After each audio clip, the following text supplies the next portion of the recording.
दोस्तों, टॉर्चर और किडनैपिंग से जुड़ी स्टोरीज आप सबने बहुत बार सुनी होगी, लेकिन आज जो स्टोरी हम आपको बताने जा रहे हैं उसको सुनकर यकीनन आपके होश उड़ जाएंगे और आप सोचेंगे कि भला कोई इंसान किसी पर इतना जुल्म कैसे कर सकता है।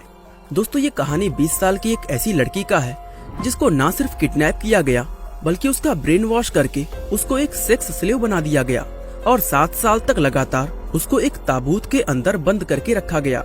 अब आपके मन में सवाल तो जरूर आ रहे होंगे कि इस लड़की के साथ ये जुल्म किसने और क्यों किया, और क्या ये लड़की इन जुल्मों को सहकर जिंदा बच पाई। अब अगर आप भी इन सवालों के जवाब जानना चाहते हैं तो वीडियो को अंत तक जरूर देखिएगा। और दोस्तों, ये बात सन 1977 की है, जब अमेरिका के यूजीन शहर में रहने वाली 20 साल की कोलिन स्टेन अपनी एक फ्रेंड की बर्थडे पार्टी में जाने के लिए कैलिफोर्निया के सफर पर निकली थी। कोलिन का ये सफर लगभग 500 किलोमीटर लंबा था। उसने सोचा कि वो लिफ्ट लेकर वहाँ तक पहुँच सकती है। दोस्तों, ट्रेवल की दुनिया में इस तरह से लिफ्ट लेकर सफर करने को हिच हाइकिंग कहा जाता है और कोलिन ऐसा बहुत बार कर चुकी थी। हालांकि उसको इस बात का कोई अंदाजा नहीं था कि उसका ये सफर एक हादसे में बदल सकता है। ये 19 मई का एक सुहावना दिन था और कोलिन थोड़ी थोड़ी दूरी के लिए 2 बार लिफ्ट ले चुकी थी। वह बड़े आराम से बिना किसी चिंता के एक के बाद एक लिफ्ट लेते हुए आगे बढ़ रही थी। 2 लोगों से लिफ्ट लेने के बाद वो सड़क के किनारे किसी वाहन के आने का बेसब्री से इंतजार कर रही थी। कुछ देर इंतजार करने के बाद एक नीले रंग की वैन वहां से गुजर रही थी कि तभी कोलिन ने तुरंत लिफ्ट लेने का इशारा किया, जिसके बाद वो वैन कोलिन के पास आकर रुक गई। उसने देखा कि वैन को नॉर्मल सा दिखने वाला नौजवान लड़का चला रहा था।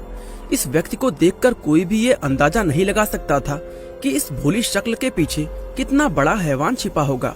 कोलिन को भी इसका कोई अंदाजा नहीं हुआ और वह बिना किसी डर के उस वैन में सवार हो गई। आपस में थोड़ी बातचीत होने पर पता चला कि उस लड़के का नाम कैमरून हुकर और उसकी पत्नी का नाम जेनिस हुकर था।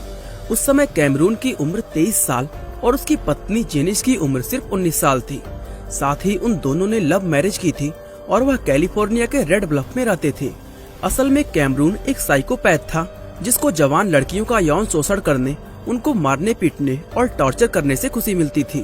उसकी पत्नी जेनिस इस बात को अच्छी तरह जानती थी क्योंकि कैमरून कई सालों से उसका भी यौन शोषण कर रहा था और चूंकि जेनिस अपने पति से सच्चा प्यार करती थी इसलिए वो उसका ये टॉर्चर झेल कर भी उसी के साथ रहती थी। जेनिस कैमरून से एक बच्चा चाहती थी, लेकिन कैमरून ने इसके लिए एक शर्त रखी।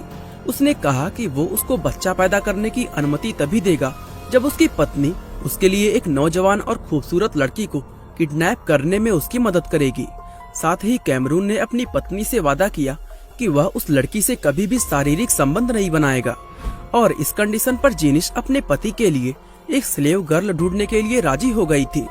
ये दोनों पति पत्नी काफी समय से एक जवान और खूबसूरत लड़की की तलाश में थे और आखिरकार इनकी ये तलाश कोलिन पर जाकर खत्म हुई क्योंकि दोस्तों कैमरून को कोलिन पसंद आ गई थी। दोस्तों, इस सफर के दौरान ऐसा कुछ भी नहीं हुआ जिससे कोलिन को कैमरून या उसकी पत्नी पर कोई शक होता, इसलिए वो बड़ी आराम से बैठी वैन में सफर करती रही। कैमरून ने वैन को एक पेट्रोल पंप पर रोका और कोलिन से कहा कि वह वॉशरूम जाकर फ्रेश हो सकती है। कोलिन वॉशरूम चली गई और इन पति पत्नी को आपस में बात करने और आगे का प्लानिंग करने का समय मिल गया। वैन में पेट्रोल भर जाने के बाद ये सफर फिर से शुरू हुआ और कैमरून जानबूझकर वैन को एक सुनसान रोड पर ले गया। इस रोड पर उसने अचानक अपनी वैन को रोका और कोलिन के गले पर चाकू रख दिया। कोलिन अचानक हुए इस हमले से पूरी तरह शॉक्ड रह गई और उसको कुछ समझ नहीं आया कि वो अब क्या करे। इसके बाद कैमरून ने अपनी पत्नी की मदद से कोलिन के सर पर एक लकड़ी का साउंड प्रूफ बॉक्स फिट कर दिया ताकि उसके चिल्लाने की आवाज किसी को न जाए और उसको एक कुर्सी पर रस्सी की मदद से बांधकर वैन के पिछले हिस्से में डाल दिया। इसके बाद कैमरून और जेनिस कोलिन को अपने साथ घर ले गए और यहीं से उस मानसिक और शारीरिक टॉर्चर की शुरुआत हुई जो कोलिन ने पूरे 7 साल तक झेला था। घर पहुंचने के बाद इन दोनों पति पत्नी ने बिना कोई समय गंवाए कोलिन पर अपने टॉर्चर की शुरुआत कर दी थी। कैमरून ने कोलिन के कपड़े उतारकर उसको रस्सी से लटका दिया और उसको बुरी तरह मारना पीटना शुरू कर दिया, जबकि जेनिस वहीं खड़ी ये सब मुस्कुराते हुए देख रही थी। दरअसल दोस्तों, उसको खुशी थी कि अब उसका पति उसको टॉर्चर नहीं करेगा क्योंकि अब उसके पास टॉर्चर करने के लिए उसके खुद की एक स्लेव गर्ल मौजूद थी। कोलिन का ये पहला टॉर्चर कई घंटों तक चलता रहा, जो उसके लिए किसी नर्क से कम नहीं था। हालांकि दोस्तों अभी तो सिर्फ शुरुआत हुई थी और आगे उसको और भी बहुत कुछ झेलना था। कोलिन को लगा कि ये लोग उसको जल्दी ही जान से मार देंगे, लेकिन कैमरून का ऐसा कोई भी इरादा नहीं था, क्योंकि वह तो उसको हमेशा इसी तरह अपना गुलाम बनाकर अपने साथ रखना चाहता था। इस टॉर्चर का सेशन पूरा होने के बाद कैमरून ने कोलिन को लकड़ी से बने एक ताबूत जैसे बॉक्स के अंदर डाल दिया। और दोस्तों अब ये कैमरून का रोज का रूटीन बन गया था।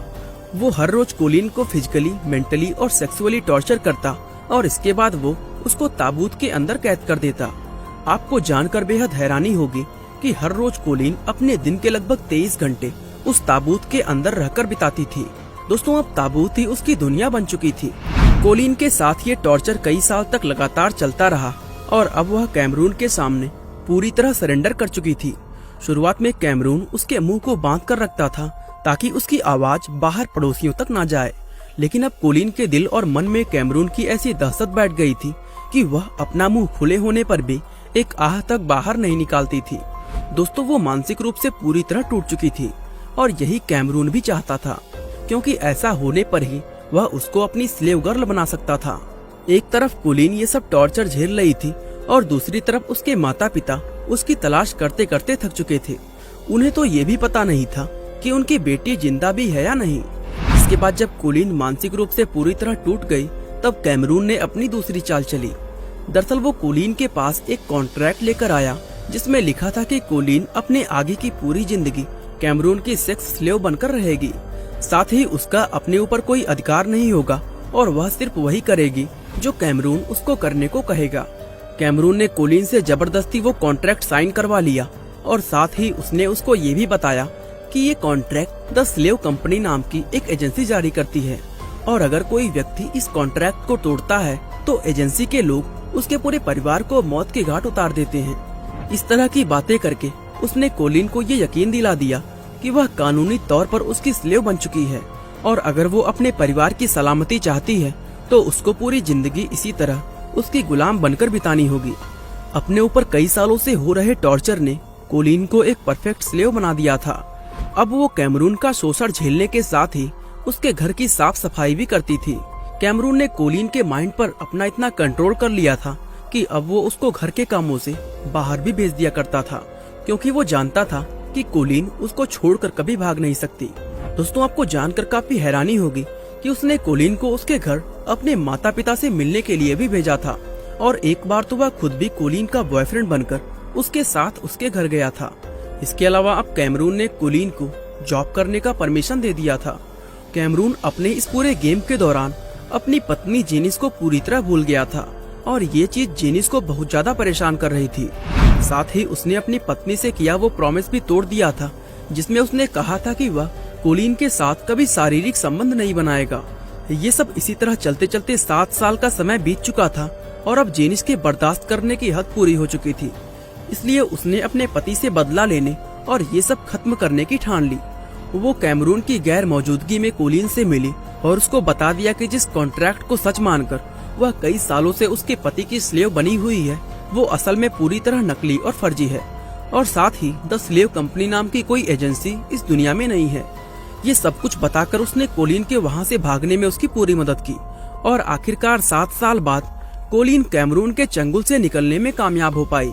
कोलिन ने ये पूरी कहानी जब अपने माता पिता को बताई तो उनके शिकायत करने पर यह मामला कोर्ट में गया। कैमरून की पत्नी जेनिस ने अपने पति के खिलाफ गवाही दी और कोर्ट में सब कुछ सच बता दिया। दोस्तों इस गवाही के चलते कैमरून को दोषी मानकर आजीवन कारावास की सजा सुनाई गई।